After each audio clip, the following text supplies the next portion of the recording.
First of all, I want to start with admitting this is a very special day for me because you achieved something already by making me tremendously nervous, which I wasn't in a very, very long time when speaking in front of many people. I was actually so nervous I went to wash my hands and I went to the toilet and I heard a girl's voice and I was, oh, I'm in the wrong place. And I went out to wash my hands and was calming down a bit and I went going out again and I just ran into girls. So I switched from the men's bathroom to the girls' bathroom. Are they still here? Oh yeah, hello again. And I want to talk a bit about choices we have, about choices we make, and actually we heard in the presentation before why we should make certain choices. And before I will start going into it, I want to clean your brain a bit, because normally after 20 minutes your attention is gone and you actually are not able anymore to make smart choices. So I want to invite you to a small experiment which is called mind wandering. It includes that you close your eyes for 10 seconds and do a small task with me. So please do me all a favor, close your eyes. And I want you to envision your home. Maybe your room, maybe the parents' house you're living in. And I want you to make a choice for the most important object in that room. I want you to picture it. And now I want you to open your eyes again. And please raise your hand if you have chosen your high school diploma. None. Who have chosen their smartphone? Who have chosen pictures? Interesting. When my grandfather was in this situation in 1944, he chose a warm jacket because he actually has to choose one thing and then leave forever. And with him 12 million other people who came to as refugees to Germany at that time. And it turns out to be a problem if you want to convince a university administration person to let you into college if you then don't have this certificate. And it costed him actually 2 years and many, many hurdles for him to get into university. He managed finally, but many others don't. And for me, this was the story of the past, which I heard very often because I kind of lived with my grandparents, and they were very important persons in my life, and they teach me from this story that education should be not taken for granted, and that education is actually the most important thing you should strive in your life because it changes everything. It gives you opportunities. It gives you when you have to leave and you can take nothing with you. Your brain is always with you. And I grew up in that belief and I inherited it. It's my kind of mantra. I think still that my school time was the most happiest time of my life. And I believe that everyone should have this choice, and actually I certainly believe that most of us had. That's why I was so angry when I met, let's see if this works, Saida. Saida is a young woman from Syria. She's 19 years old, and she had exactly the chance to go for 1 week to college in Syria before she had to left. And she had the same problems like my grandfather. Of course, she was not taking a high school diploma, but she was also on top of that coming to a country where she doesn't speak the language, where no one was waiting for her. Universities didn't have the capacity to take her in. And she wasn't even certain where she is going in the future. So she spent 2 years in Istanbul before coming to Greece and then coming to Europe. Actually, she wanted to go to Sweden. Then she was in Berlin, and she was sent to Stuttgart and back to Berlin. And she wanted to go back to Syria, but she don't know if she can make it.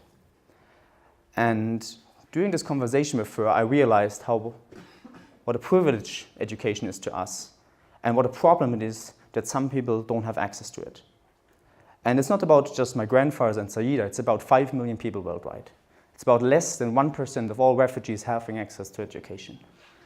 And what was the most shocking thing for me is that the UNHCR and the UN and also many studies revealed that they are the same problems year over year again.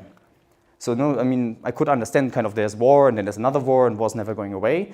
That is one thing, but the causes of the war changes. But the causes for that problem, they have not changed. So since my grandfathers, for 60 years, the world has moved on so tremendously, but nothing has changed for refugees. And that was the point where I got a bit angry. And, if German people start to get angry, the world should be careful. And in this case, the world of higher education. Because higher education is a system that hasn't changed much over the last 100 years. And especially had a shutdown against technology and innovation in the way the whole system runs. We have had teaching innovation, we had some slight differentiation of the financial models, but not really innovation, not really changing the system. And that is Kiron about. So I'm actually coming from the startup background. I made some poor choices when I was young, and then my parents forced me to earn my own money, and I had to wash the car. And I realized that if I wash the car for €5 per week, I will never get anywhere. And that's kind of was my intro to startups. But I was always in the profit sector. But I learned some things. I learned that technology and scalability are important, that efficiency with resources matters because resources are endable. And I put this knowledge and applied it now to a social problem for the first time. And I had no previous experience in the NGO or in the social sector whatsoever. And also didn't the people who I pulled with me, where I said, look, I'm going to make this project, you're going to help me. And they actually came.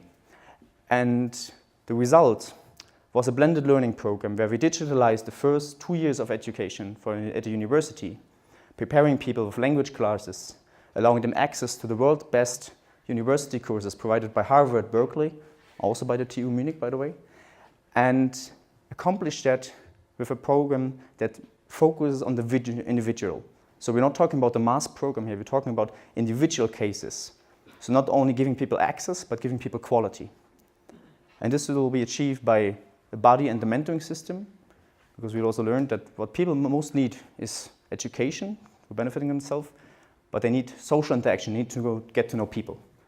Maybe another experience, how many of you do know a refugee? Very good.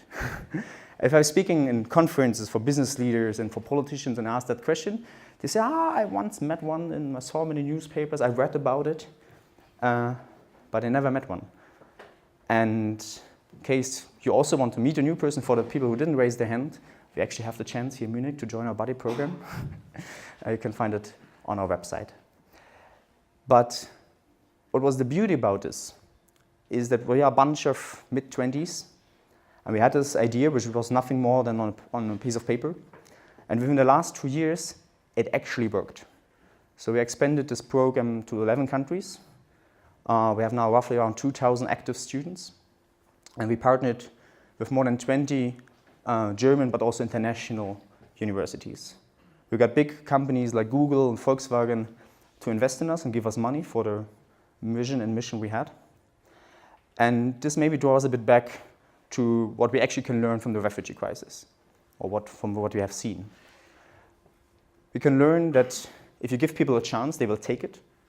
So I have never seen so many more motivated people than our students, who have gone to tremendous effort to come here, and then often taking language classes during the day, studying at night, having a part-time job to support their family.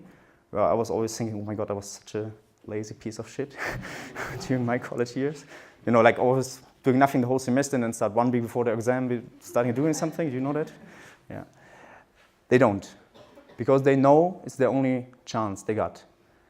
And for the universities partnering with us, we discovered that there is actually there is actually a way that you can change. And a lot of people are starting working with us and starting volunteering and starting getting engaged. They have been normally going on to McKinsey, to working at Google, big companies, big brands, big money. But they started, wait, there's something different in life. There's sense. And sense actually makes me happy. And now I have to mention it. Now we come back to Donald Trump. Couldn't ignore it. Because how does this interact? Maybe going a bit back in time. Even before I was going into the startup scene, I was a political activist. I was very active in an established German party. And I was going the normal way, like, you know, you're making placards, you're giving flyers, and you're moving up the ladder. Until I had a political argument with one of the leaders, and I voted against him, and then they kicked me out, which was unfortunate. But that's normally the way parties work, and the established party system. I was very frustrated with that, and I moved away from politics in general. And what I learned about Trump is actually that I lost a bit my political instinct, because I thought it would never happen. never knew. And I watched it on the tree, and I said, he's never going to win. Wake up in the morning to a world that had changed. And I thought about it, and I calmed down myself a bit with the idea, does it really matter? I mean, he's one person, yes, but he's elected to a system, there's an administration behind, there's a lot of rules he cannot change and so on. He's always stepping back from his promises. And that calmed me down a bit, and then it frustrated me, because I thought, if it doesn't even matter anymore who's the most powerful man on this planet, what does it tell us about our political system? And bringing these two pieces together, these two experiences I have, there's one frustration with our political system where you have the feeling you can't change anything.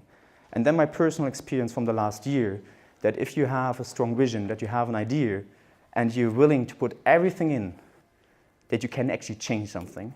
And you don't need a politician, you don't need money, you don't need resources, you didn't even need a network, nothing. You just need yourself. And I think this is a very, very powerful learning. And this is why I come here today, to share this small experience with you and encourage all of you to look really into your heart and find out what is the one that drives you. What is the one thing where you make a choice and you would ever, under all circumstances, make that choice again. And I can just encourage you to stick with that. Doesn't matter what it is. If it's your own project, if it's your own startup, if it's a political thing, if it's about writing, it can be anything.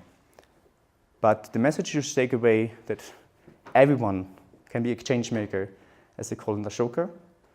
And I really truly believe that my mission will come true, that we have open access to education, not only for refugees, but for everyone, with the help of technology, and with people who believe that they can change the world.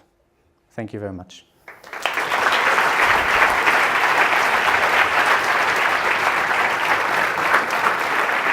Magst du bei Fragen dann immer die Frage wiederholen, dass sie jeder hört? Okay, super. And I know the ice is always thick with the first questions. So I would really love to hear if you have questions for me, fine, but maybe also use the challenge if you think I have an idea, I have a project I want to maybe to share here and to talk about. And you raised your hand already, so.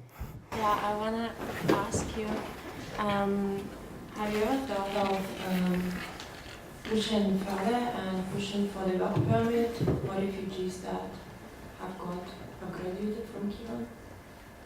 Can you? Have you thought of pushing for the work permit? Okay. Interesting question.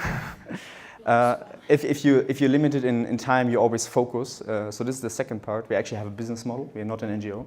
And our business model focuses on that we're getting companies to pay us for educating people. Because I asked myself, so who could benefit from educating people? I certainly don't want to charge refugees. And I believe education should be free. But obviously it's not. So we are charging the government, first of all, but we're charging also companies. And we do that because I did a PhD started a PhD in psychology. And something I learned was you have to get people invested. And once they're invested, they are not getting out. So if I get a company to pay for education for a certain person, the company will take care of that person gets a job. And this is important because refugees get a status for stay here for 2 or 3 years. So it could be we educate them and then they're forced to go back. If they want to go back, I don't have a problem, I don't care. But if they want to stay, the only chance is for them getting a job. That's why we have a lot of partner companies, actually also here in Munich, who are offering internships and mentoring and then hopefully in the end a job before they graduate. So you already mentioned briefly that you're not an NGO but a for-profit company. What's your standing whenever you're approached, or have you ever had any issues with people saying, oh, but I thought you're an NGO? I'm not an NGO, but we are a non-profit company. The German term is GmbH, gemeinnützige GmbH. The reason why I'm emphasizing that I'm not an NGO is an NGO is trying to help people, and we're trying to solve a problem. And the difference with it is, if you want to help people, you can go out here in Munich and you can go out and giving food or teaching some people German, and this is fine, you're doing something good. The reason we set out to change the system. The things we do is we try to open up, we try to change law. We're running a lobby office, for example, in Brussels, to actually change a law that allows refugees to move from one place to another, for allowing them to get easier into universities. We want to open up the whole higher education system by living the example that it's possible. So that's why we choose to become a social entrepreneur, not an NGO, but we're not for profit. Thanks for that. Social entrepreneur can also be for profit. Have you considered that? You can be, but I worked in the higher education system before, and I promise you, not a single university will talk to you if you're for profit. And also, why should be? You really, I mean, for profit, the only difference between a GmbH and a GmbH is that I'm getting rich if my company gets successful. That was never my intention, it's not my motivation. And why should I get rich with helping people? It's kind of not important for me, and maybe would also contradict our mission. Why shouldn't you?